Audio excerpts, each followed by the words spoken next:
Pueden tomar su asiento, por favor. Él vive hoy. Vamos a pedirle a los niños que pasen a sus clases.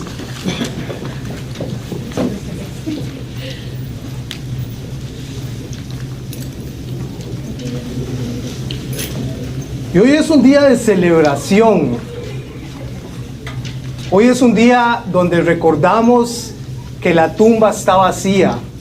Hoy es un día donde celebramos a Cristo. No lo hace más especial hoy que cualquier día del año, pero sí proclamamos que Él venció la muerte, proclamamos que Cristo vive, proclamamos que Cristo viene y que Él es nuestra Pascua. Jesucristo es el Cordero Pascual que venció la muerte. Jesucristo fue el sacrificio, su sangre derramada para que nosotros hoy podamos tener vida eterna a través de la fe. Y lo recordamos, lo exaltamos y lo celebramos. Y por eso estamos acá en esta mañana, para celebrar a Cristo, que Él vive, que la tumba está vacía. Y ese es el tema de esta mañana: restaurados por el Cristo resucitado. Vamos a ver. ¿Qué aparece? ¿No apareció? Pero ese es el tema: restaurados por el Cristo resucitado. Pero déjeme hacerle una pregunta para dar inicio en esta mañana. ¿Qué significa la victoria de Cristo en la cruz? ¿Qué significa que Él está en victoria para una persona que ha fallado? Para una persona que está lejos de Dios, para una persona que está en pecado, para una persona que ha decidido vivir sin Dios. Porque es fácil celebrar la resurrección cuando pensamos en victoria y la celebramos, por supuesto, como iglesia la celebramos, pero no es fácil cuando recordamos nuestras caídas, cuando recordamos nuestras malas decisiones, esos momentos donde sabemos que le fallamos, porque Cristo no solo resucitó, sino que Cristo está para restaurar a aquel que está lejos de Él. Si no fuera así, no habría esperanza para nosotros. Y por eso estamos acá todos, porque todos fallamos, porque todos nos equivocamos, porque todos estuvimos en pecado, o hay algunas personas que esa puede ser su condición hoy, que está lejos de Dios o está alejada de Dios. Pero la esperanza viva es que Cristo murió en la cruz para vencer el pecado. Pero no solo eso, no es que está en una cruz ahí tendido, dando cara de lástima. No, Él resucitó y la tumba está vacía. Y lo hizo para que por fe nosotros podamos creer y aceptar el regalo de la salvación y caminar con Dios en una relación íntima. Y ese es el mensaje de hoy. Y quiero hacerlo a través de un personaje en la palabra de Dios, que es Pedro. Vamos a hablar un poquito de Pedro en esta mañana. ¿Quién fue Pedro? A través de los evangelios. Porque Pedro no estaba celebrando a Cristo cuando Él resucitó. Todos los demás llegaron y vieron que la tumba estaba vacía. Ahora, como lo leía Néstor, Pedro se asustó.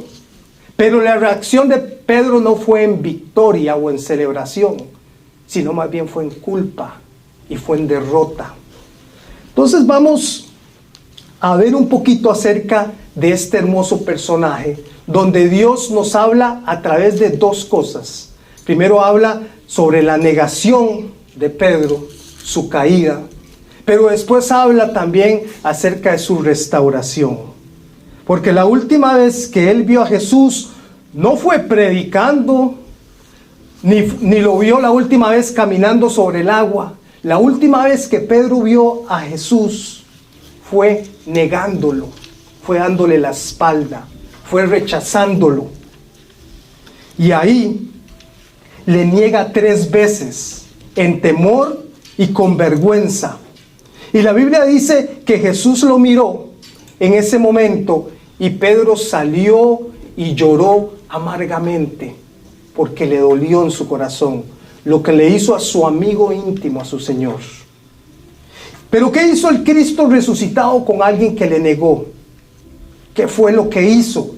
¿Le rechaza? ¿Le reemplaza? ¿O lo deja atrás? La respuesta no solo define la historia de Pedro, sino define nuestra historia. Porque todos hemos sido como ese Pedro en algún momento de nuestras vidas. O tal vez esa es la historia de tu vida hoy. Entonces, ambos necesitamos saber esto. Aquellos que están en Cristo como los que no. Que el Cristo resucitado, a ver, no me está pasando aquí. El Cristo resucitado no solo vence la muerte, sino que restaura a los que han fallado y llama a los que están lejos para reconciliarse. Perdón, estamos teniendo unas fallas técnicas acá. Pero mientras tanto, acompáñeme a Lucas capítulo 22. Ahí vamos a empezar nuestra lectura en esta mañana. Lucas 22.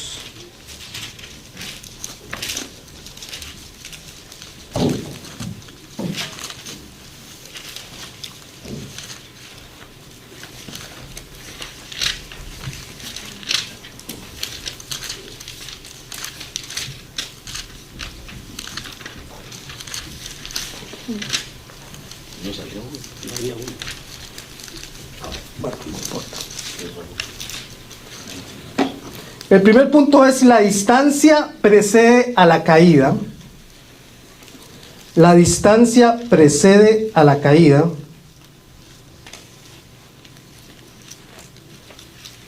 Y vamos a estar en Lucas 22, 54 al 60.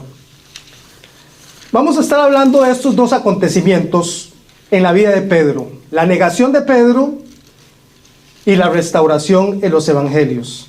Porque Pedro no cayó de repente. Pedro no es que se resbaló en una cáscara de banano, como dicen por ahí. Es un proceso.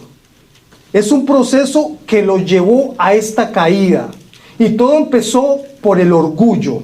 Déjeme leerle lo que dice Lucas 22:33.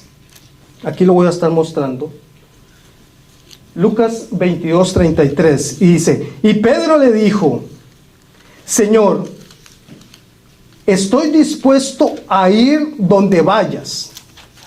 Vea cómo Pedro le respondió a Jesús antes de caer. Eso es cuando estaban en la última cena en el aposento alto.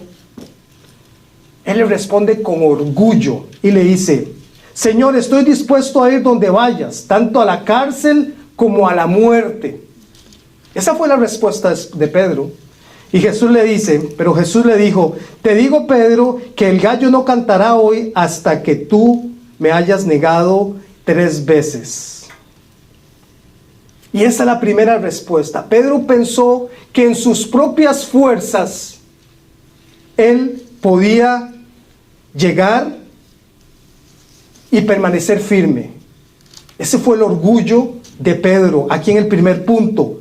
Vea también lo que dice Mateo 33.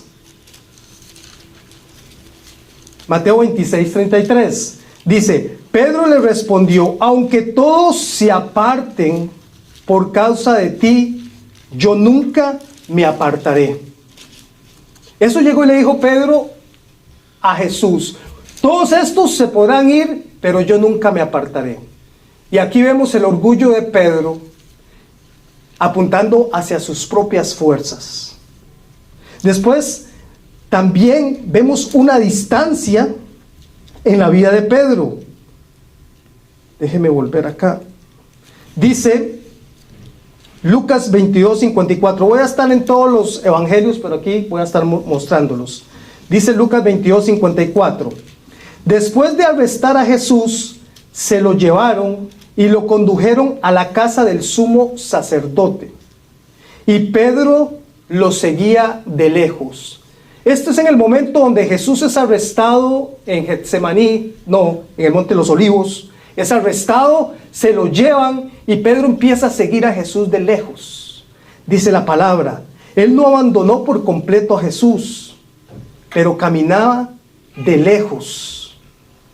Y aquí vemos que primero Pedro confía en sí mismo, vemos su orgullo, pero también la caída comienza cuando dejamos de estar cerca de Jesús. El enfriamiento espiritual viene antes del fracaso visible.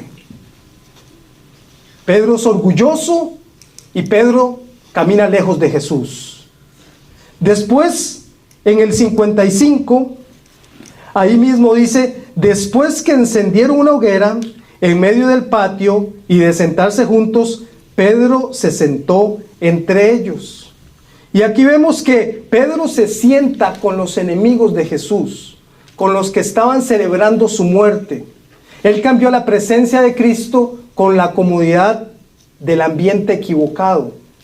Y muchas veces nos pasa todo eso, donde nosotros estamos en lugares donde no deberíamos estar, donde no se celebra a Cristo.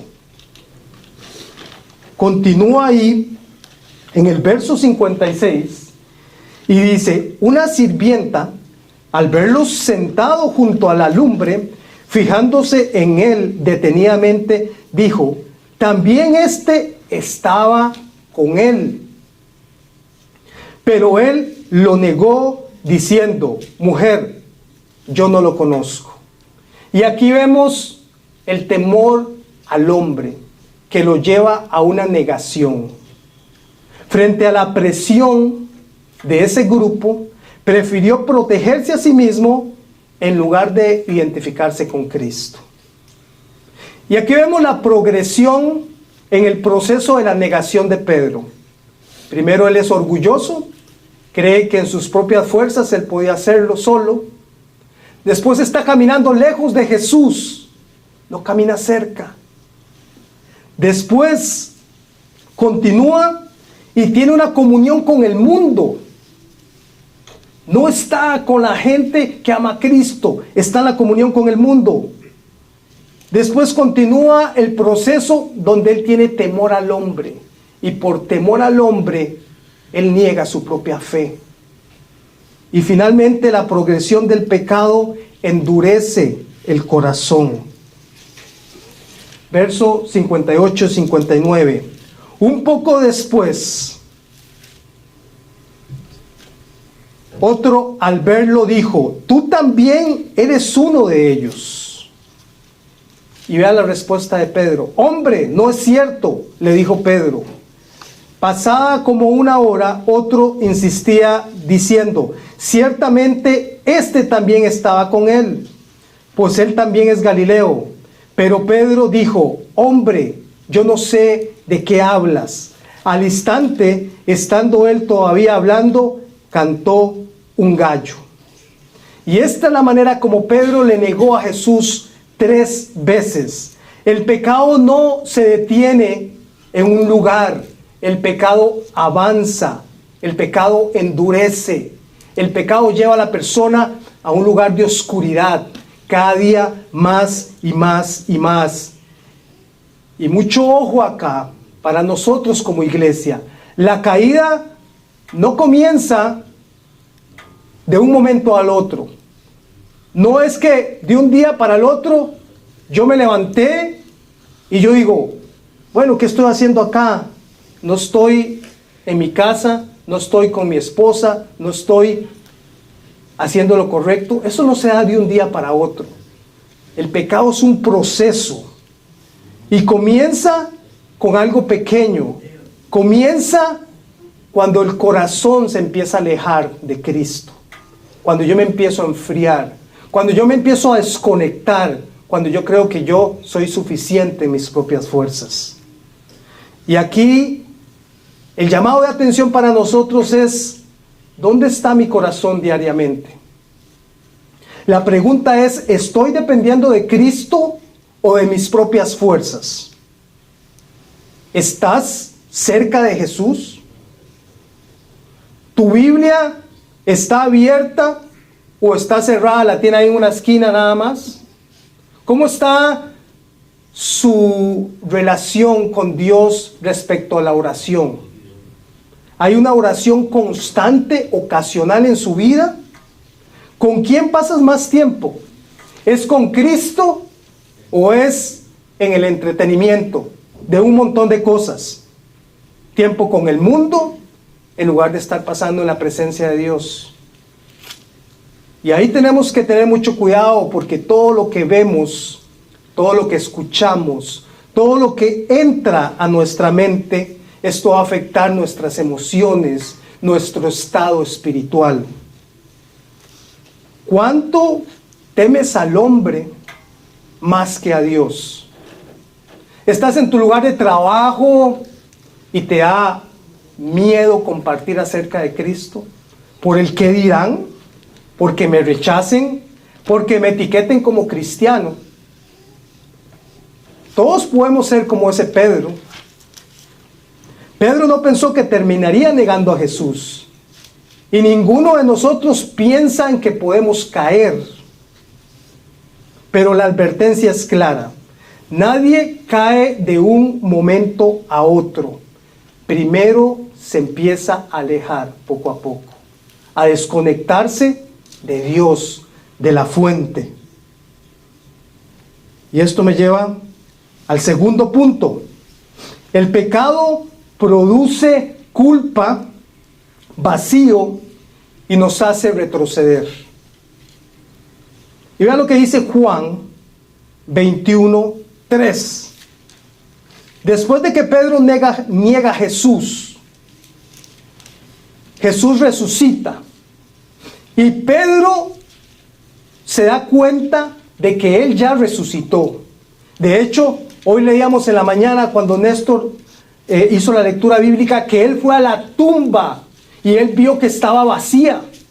Y aún así, él está en culpa, está desanimado, está alejado. Y aquí en el verso 21:3 dice de Juan: me voy a pescar, le dijo Simón Pedro. Y recordemos que Pedro, él era un líder de los discípulos, y todos los demás decidieron seguir a Pedro. Después le contestaron acá los discípulos: nosotros también vamos contigo, le dijeron.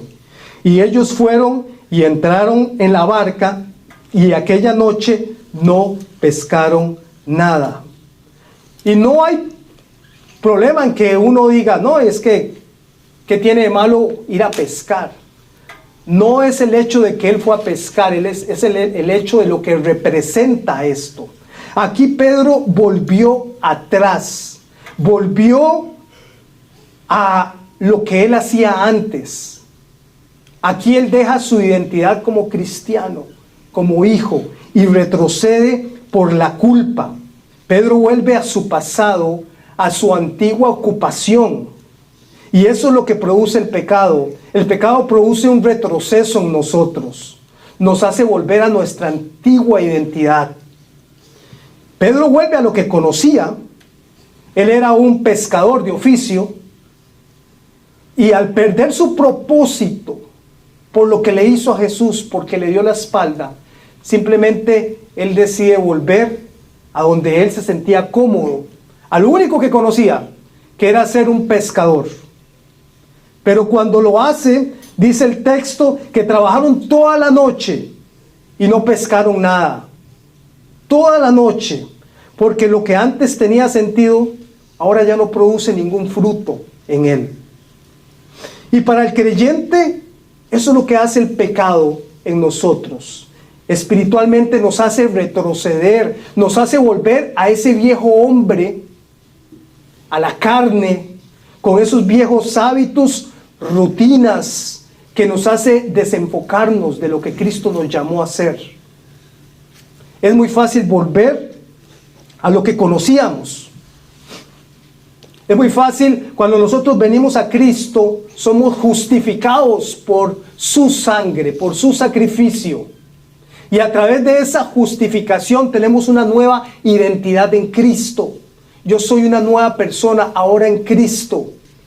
Pero cuando yo dejo que el pecado me domine, lo primero que hace el pecado es regresarme a esa vieja naturaleza caída, donde yo estaba en pecado, donde estaba en maldad, donde estaba en rebeldía. Me vuelvo a encontrar con esos viejos hábitos de pecado, esa vieja forma de pensar. Y aquí el pecado deja un vacío. El pecado no llena. Y Pedro quiso volver atrás a tratar de llenarlo con su pasado. Y para todos aquellos que tal vez están acá por primera vez y no conocen acerca de Cristo, de alguna forma muchos podemos pensar de que nuestra vida se puede llenar con las cosas del mundo, que es el entretenimiento, que es el placer, que es el trabajo inclusive.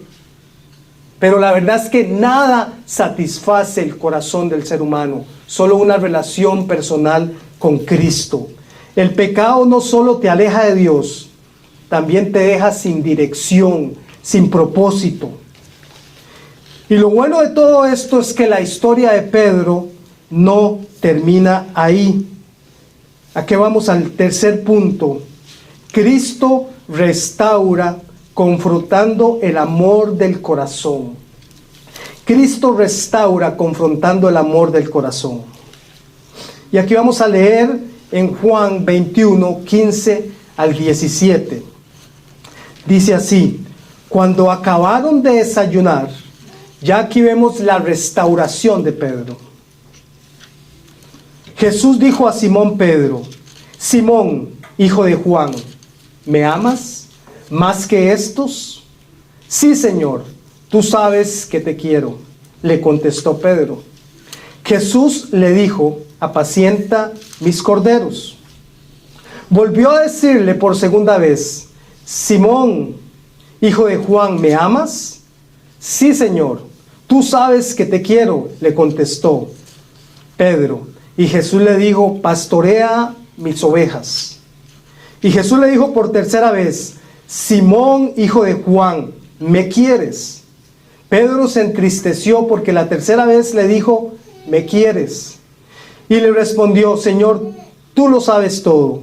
Tú sabes que te quiero. Apacienta mis ovejas, le dijo Jesús. Pero lo más interesante acá en este verso es que Jesús no comienza preguntándole: ¿por qué me fallaste? ¿Por qué me dejaste? En mi momento más solo, en mi momento más difícil. Jesús no empieza reclamándole a Pedro. Jesús no llega y le dice: ¿por qué, Pedro? ¿Por qué me hiciste esto? Jesús hace una sola pregunta: ¿me amas? Y esa pregunta resuena hoy para nosotros también. ¿Me amas? ¿Por qué Jesús le pregunta 3 veces: ¿me amas? Y la razón es porque aquí habla de que Pedro le negó 3 veces. Jesús viene y le dice: ¿me amas? 3 veces. Porque Jesús está confrontando de manera específica el lugar exacto de la caída de Pedro. Pedro le negó 3 veces públicamente. Jesús ahora lo viene a restaurar 3 veces públicamente. Pedro cayó públicamente y Jesús viene a reafirmarlo públicamente. Es como si Cristo estuviera diciendo: voy a tocar exactamente la herida donde caíste. No para destruirte, sino para restaurarte.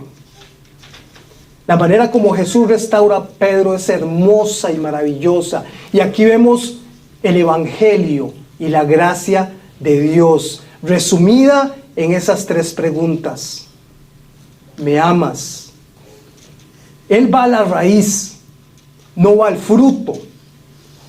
¿Por qué le pregunta: ¿me amas? Porque es muy fácil, nosotros siempre ponemos nuestra mente en el fruto, o sea, la consecuencia del pecado. Una persona se levanta sin Cristo, está en drogas, está en alcoholismo, está en cualquier tipo de pecado, ese es el fruto de algo. Pero la raíz de ese pecado es porque su corazón ama más su propio pecado que a Dios. Por eso Jesús viene y le pregunta, ¿me amas? Porque apunta al corazón de Pedro. En el texto original, esa palabra, me amas, la palabra es agapao, que expresa un amor total y sacrificial. Eso fue donde Jesús le pregunta, ¿me amas? Eso significa un amor donde yo voy a morir por esa persona, donde yo le voy a dar todo por esa persona. Pero ponga atención a la respuesta de Pedro. Pedro le responde, te quiero. Te quiero, es la forma de que Pedro responde. Él no responde, te amo. Y ahora Pedro no responde con orgullo. Él responde con humildad. Ya Pedro no responde como... Voy a pasar aquí al siguiente. No, ese no es, perdón. Ya Pedro no responde como... Ahí en el 17 Jesús le dijo por tercera vez, Simón, hijo de Juan, ¿me quieres? La tercera vez Jesús no pregunta, ¿me amas? Sino pregunta, ¿me quieres? Y no fue que Jesús bajó el estándar, sino que Él bajó al nivel de Pedro. No sé si estoy en el 17. Ahí. Ok, disculpen ahí. Aquí Jesús le dijo por tercera vez, Simón, hijo de Juan, ¿me quieres? Las primeras dos veces Él pregunta, ¿me amas? Pero aquí Jesús le dice, ¿me quieres? ¿Y por qué Jesús hace eso? No significa que Jesús baja su estándar, sino significa que Él baja al nivel de Pedro. Pedro responde, te quiero. Y Jesús lo que está diciendo aquí literalmente es, al menos tú me quieres. No es lo mismo cuando usted le dice a una persona, te amo con todo el corazón, como se lo diría a su esposa, a su hijo, a esa persona cercana. O decirle a alguien que usted aprecia, te quiero. Hay una diferencia muy grande. Y Pedro lo que estaba diciéndole a Jesús ahí es, yo te quiero. Pero Jesús le empieza preguntando, ¿me amas? Y ahora, en lugar de Jesús preguntarle, ¿me amas? Le dice, al menos me quieres. O sea, al menos tienes un amor. Un amor tal vez no es un amor tan grande como yo lo espero, pero al menos me quieres. Y ese es el comienzo de la restauración de Pedro. La respuesta de Pedro es, Señor, tú lo sabes. Tú sabes que te quiero. Pedro ya no apela a sus palabras, sino apela al conocimiento perfecto de Jesús. O sea, Pedro dice, Señor, yo fallé. Mis palabras ya no son confiables, pero tú conoces todo lo que hay dentro de mí. La restauración verdadera comienza cuando dejamos de defendernos. Dios no te restaura mientras te justifiques, te restaura cuando te rindes. Pedro dejó de confiar en lo que podía decir y comenzó a confiar en lo que Cristo ya sabía. Ahí él simplemente lo que hizo fue rendirse a Cristo. Y en ese momento Pedro es quebrantado, pero no es destruido. Es confrontado, pero no es rechazado. Porque Jesús no lo está empujando hacia afuera, sino más bien lo está trayendo de regreso. Y esa es la forma como Cristo restaura. Entonces nosotros como iglesia, cuando caemos en pecado, como individuos, no tenemos que defender ese pecado, sino rendirlo a Cristo. Pedro dejó de justificarse y se rindió a lo que Cristo ya sabía de él. Él no minimizó su pecado, ni lo trató de justificar, simplemente reconoció.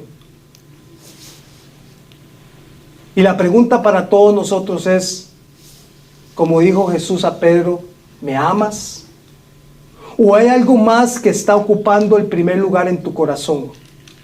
Porque es muy fácil desviar nuestro corazón de realmente poner a Cristo en primer lugar. ¿Dónde está tu corazón hoy delante de Dios? Pedro terminó diciendo, tú lo sabes todo. Porque delante de Dios no podemos aparentar. Dios ya conoce nuestra realidad. Dios conoce dónde está nuestra vida. Es muy fácil para nosotros aparentar delante de alguien. Aparentar delante de nuestra familia, aparentar en el trabajo, con los amigos. Cuando en la noche llegas a tu cama y lloras en silencio. Delante de Dios no podemos aparentar. Y eso es porque nuestro corazón no se ha rendido al Cristo resucitado. Cuando tú entregas tu vida a Cristo, Él empieza a transformar tu corazón de adentro hacia afuera. Y lo primero que Dios hace es traer paz, traer gozo, traer propósito, traer sentido. Lo que el mundo no puede dar, lo que el entretenimiento no da, ni el placer, ni el dinero. Solo Cristo satisface el corazón vacío del ser humano, porque fuimos creados para tener una relación personal con Él. Fuimos creados para estar y caminar con Dios. No hay nada en este mundo que pueda llenar ese vacío del corazón. Dios no te confronta para destruirte, sino para salvarte. No importa dónde estés hoy, no importa tu pasado, ven y encuéntrate con Cristo hoy. Hoy que hay esperanza y que todavía es tiempo. Dios no busca que te defiendas, está buscando que te rindas a Él, ahí donde estás. El problema no es donde estás ahora, el problema es quedarse ahí, porque Cristo quiere llevarte a una relación personal con Él. Y finalmente, el punto 4 dice, restauración con propósito. Cristo levanta al que falló. Y después Jesús le dice al final del verso, apacienta mis ovejas. Le dijo Jesús a Pedro, apacienta mis ovejas. Después de confrontar su pecado, su corazón, de restaurarlo, Jesús viene y lo comisiona. La restauración de Cristo no solo perdona, sino que restablece propósito y dirección en tu vida. Pedro falló, negó a Jesús, retrocedió, pero sin embargo Jesús viene y le restaura. Y quiero contarle un poquito cómo termina Pedro en su vida. La Biblia nos da algunas ideas, pero no nos dice todos los detalles. Después de la resurrección de Cristo, Pedro se convirtió en uno de los líderes más influyentes de la iglesia primitiva. Todo esto usted lo puede leer en el libro de los Hechos. Ahí Pedro se convierte en el gran líder de la iglesia. Aquel hombre impulsivo, el que negó a Jesús 3 veces, ese hombre llega y Dios lo usa como testigo valiente del evangelio. Ahora bien, la Biblia no nos da todos los detalles, pero la historia cristiana nos dice cómo termina Pedro. Dice, esto ya es historia, no es que está en la Biblia, pero dice que Pedro termina sus últimos años en Roma. Durante el tiempo de la persecución bajo el emperador Nerón, alrededor del año 64 después de Cristo, Pedro muere. Y según la historia, Pedro fue arrestado por predicar el evangelio y condenado a morir. crucificado. Sin embargo, cuando llegó el momento de su ejecución, Pedro pidió ser crucificado de cabeza, porque no consideraba digno de morir de la misma manera que el Señor Jesucristo. ¿Cómo sabemos que esto es real? Bueno, la historia de la iglesia, a través de los discípulos después de los apóstoles, todos ellos escribieron evangelios y escribieron historias de estos relatos, y a través de eso nos damos cuenta lo que dice la historia, como Pedro terminó. La gracia de Cristo lo restauró, y esa misma gracia lo transformó profundamente. Vemos que hubo un proceso. Cuando Jesús le dijo a Pedro, ¿me amas?, él respondió, te quiero. Pero cuando él murió en esa cruz, realmente le amó, con ese amor sacrificial que lo dio todo. El Pedro que falló fue restaurado hasta llegar a dar su vida por la causa de Cristo. Murió de la forma más valiente, murió como un mártir, murió por su fe, no murió por una causa perdida, porque se encontró con el Cristo resucitado. Él fue restaurado. Cristo, la respuesta más clara es que él se encontró con Cristo resucitado y nunca más volvió a ser el mismo. Y ese es el poder del Evangelio. La gracia de Cristo no solo perdona el pecado, sino que transforma completamente la vida. El fracaso no es el final cuando Cristo interviene en la historia de alguien. Es el comienzo de algo extraordinario cuando yo me entrego a Cristo. Y así como Pedro fue restaurado, perdonado, transformado, todo aquel que viene a Cristo en arrepentimiento y fe también puede experimentar esa misma gracia. Y esa es la esperanza que nosotros tenemos en Cristo. Ahora, para terminar, voy a pedirle a Francisco y a Omar que nos repartan los elementos de la Santa Cena, porque vamos a terminar nuestro tiempo hoy con la Cena del Señor.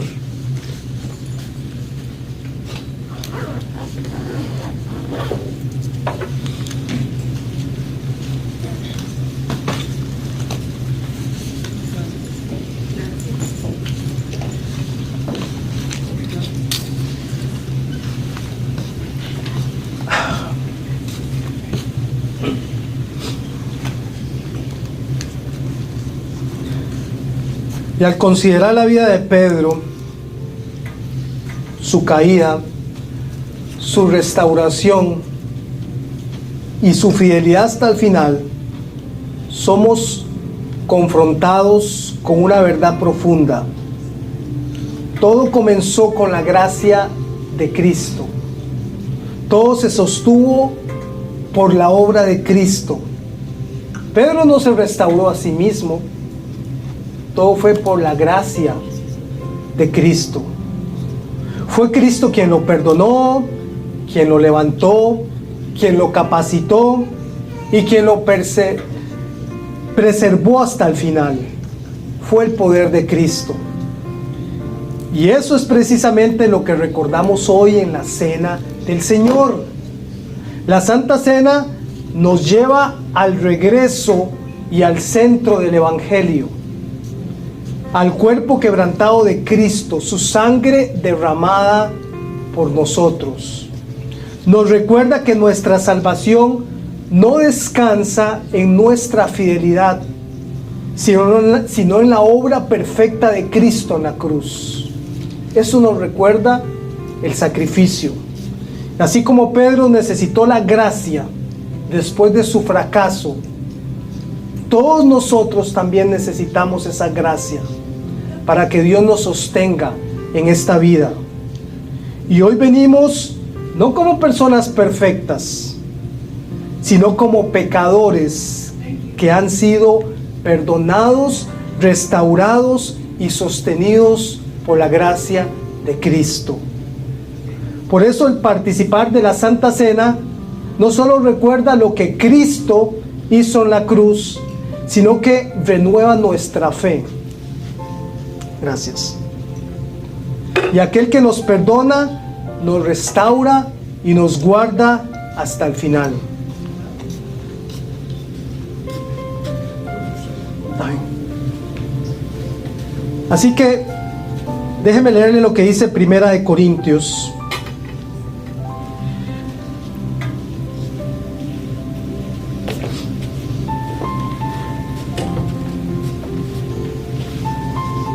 Que se me perdió. Bueno, bájalo así. Dice, y después de dar gracias, lo partió y dijo, este es mi cuerpo que es para ustedes. Hagan esto en memoria de mí. De la misma manera, tomó también la copa, después de haber cenado, diciendo, esta copa es el nuevo pacto en mi sangre. Hagan esto cuantas veces lo beban en memoria de mí. Porque todas las veces que coman este pan y beban esta copa, proclaman la muerte del Señor hasta que Él venga. Antes de participar de la Santa Cena, quiero que tomemos un minuto para que usted examine su propio corazón, ahí donde usted está. Si has fallado, que te puedas arrepentir delante de Dios. Si has pecado, que puedas confesar tu pecado. Y si estás lejos, para que puedas venir a Cristo, porque ese es el llamado. La cena del Señor no es para perfectos, es para aquellos que vienen en arrepentimiento y han puesto su fe en Jesucristo. Tome un minuto ahí en silencio, por favor.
¿Alguien más necesita los elementos? ¿Todos tienen ya? Ok.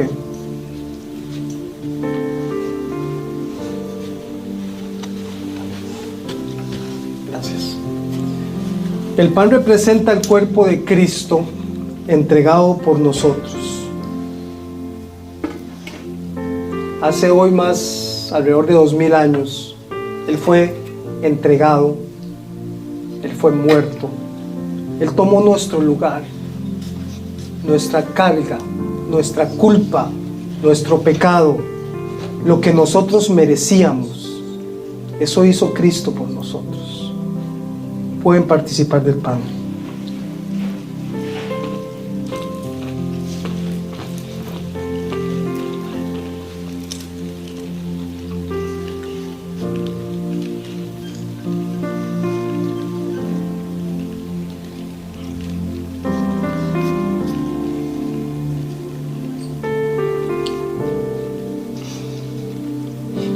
La copa representa su sangre derramada, la sangre que limpia, que perdona y que establece el nuevo pacto y que nos da acceso a Dios.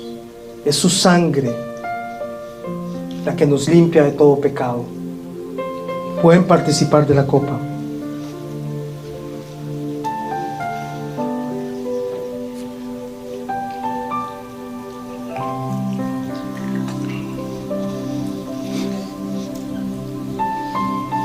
Hoy no solo recordamos a un Cristo crucificado, sino celebramos a un Cristo resucitado. Él venció, Él se levantó, Y Él lo proclama hoy su palabra y su iglesia, que Cristo vive y que hay esperanza en Jesús. Hay esperanza. Cristo murió por nosotros, resucitó por nosotros, pero también viene por nosotros, su iglesia. Y esa es nuestra esperanza. Es Cristo. Amén. Amén. Gloria a Dios. Voy a cerrar en oración. Amado Dios, amado Señor, gracias porque un día enviaste a tu amado Hijo Jesucristo a morir en un madero, Señor, a morir una muerte horrible, para que nosotros a través de su sacrificio podamos tener vida eterna en Cristo Jesús. Señor, al igual que Pedro, todos hemos fallado. Al igual que Pedro, todos te hemos negado de alguna forma. Al igual que Pedro, en algún momento en nuestras vidas te dimos la espalda. Pero la pregunta resuena hoy por siempre: ¿me amas? Que nuestro amor, Señor, sea sincero.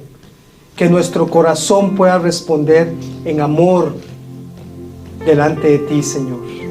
Y que nuestra vida pueda reflejar a Cristo en todo lo que hagamos, Dios. Gracias, Dios, por esta mañana. Jesús, te damos la gloria y la honra por todo lo que has hecho por nosotros. Señor, te adoramos y te bendecimos tu santo nombre, Padre. Gracias por todo, Señor. En tu nombre oramos. Amén y amén. Pongámonos de pie para seguir adorando.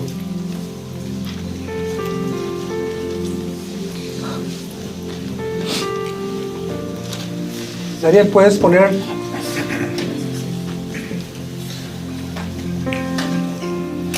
Vamos a orar a Dios a través de nuestras ofrendas. Y aquí quiero que esto siempre, las ofrendas se manipulan mucho. Siempre.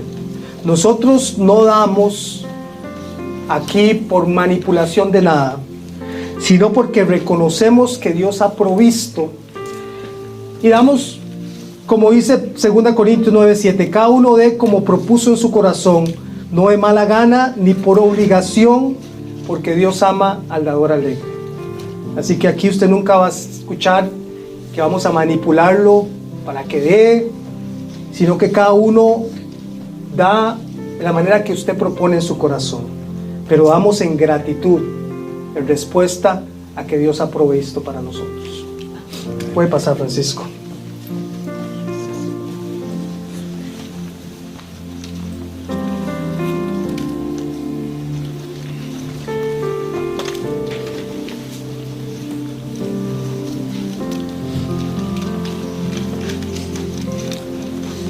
Con esa misma actitud ahora vamos a adorar a Dios, cerrar nuestro tiempo con unas alabanzas.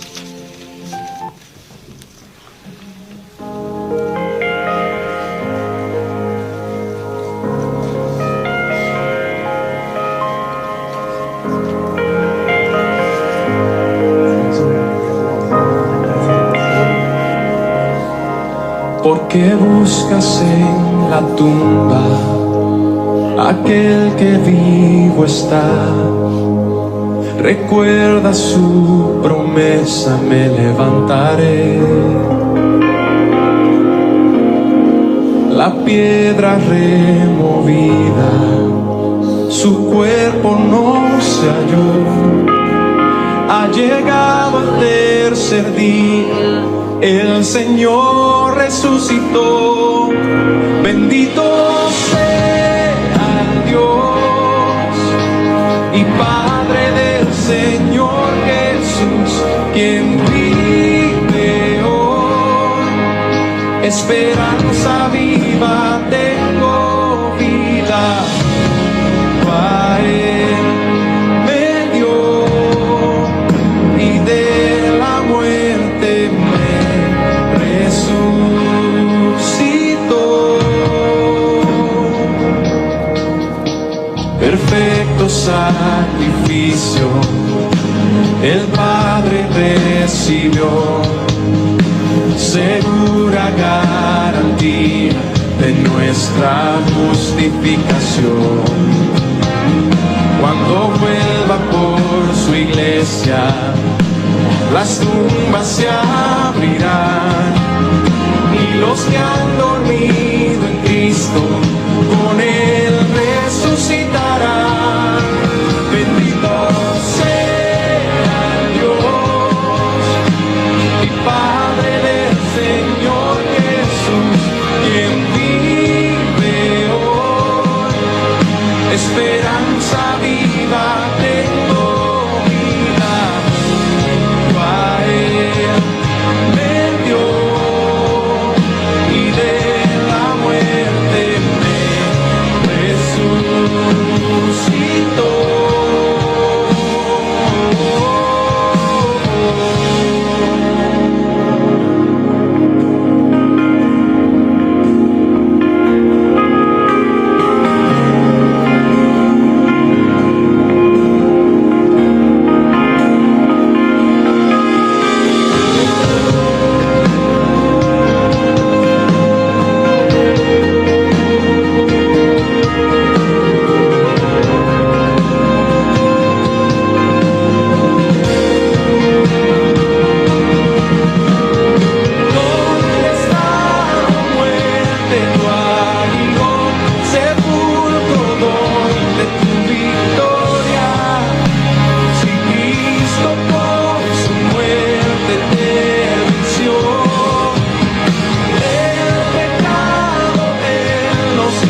resucitó.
Perfecto ilumina.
Jesús, moriste en esa cruz para salvarme a mí.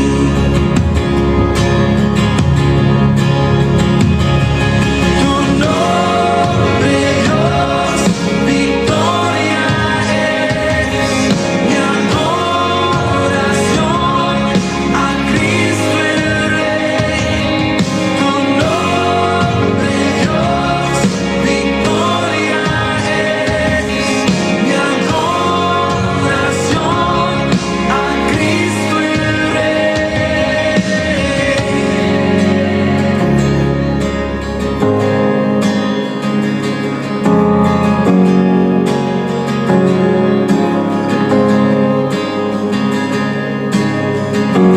Derrotado ya no estoy por tu espíritu en mí.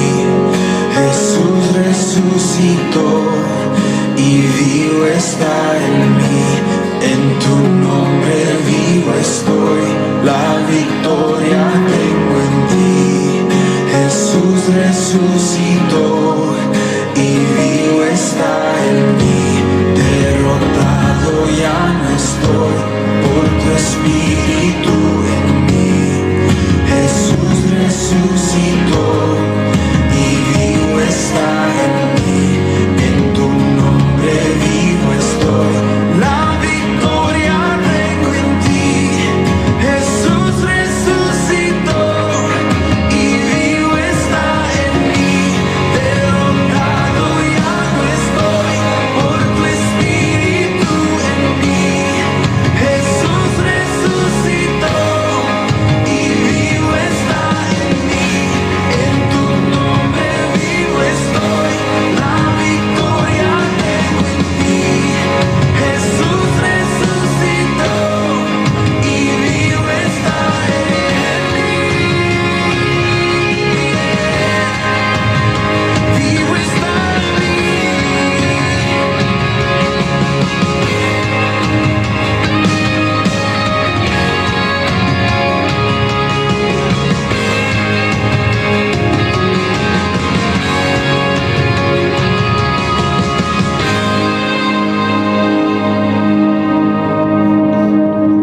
La tumba vigilada fue en vano sin saber que a la muerte nuestro Dios venció con su poder, venció con su poder.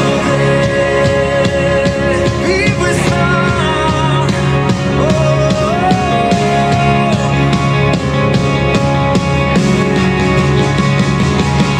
Tu nombre, Dios, victoria es mi adoración a Cristo el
Jesús resucitó, esa es nuestra esperanza.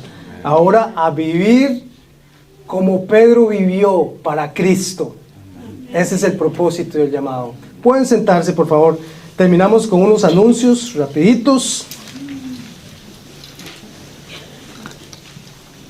Miércoles, estudio bíblico, acá a las 7 de la noche. Estamos ya terminando ese curso, así que estamos muy animados, muy contentos con todos los que han participado. Así que los esperamos este miércoles a las 7 de la noche. Igual el miércoles tenemos nuestro programa para niños, Awana, también nuestro programa para jóvenes, todo eso es a las 6:30. Después, el próximo sábado tenemos el evento especial para mujeres. Mujeres, no se lo pierdan. Es a las 10 de la mañana. Aquí van a estar dando, ¿cómo se llama eso? El almuerzo, desayuno, el brunch. Así que venga, desayuna acá, déjele los hijos a su marido. Hombre, nos ponemos la camisa y cuidamos los chiquillos ese día.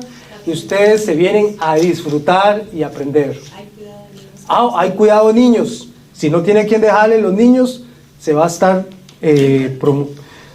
dar cuidado para niños, para que no se lo pierdan, ya no hay excusa.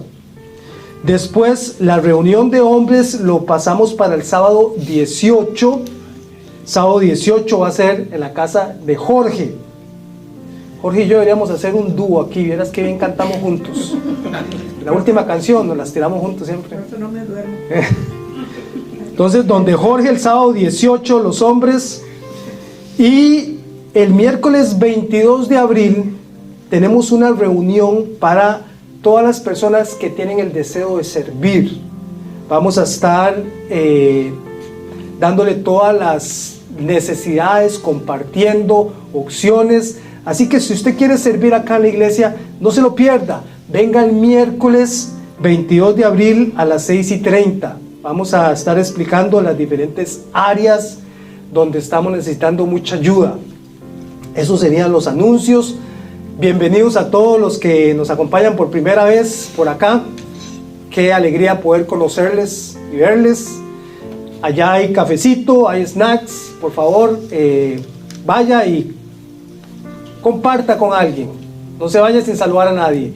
Que Dios me los bendiga. Que tengan una semana bien linda y especial.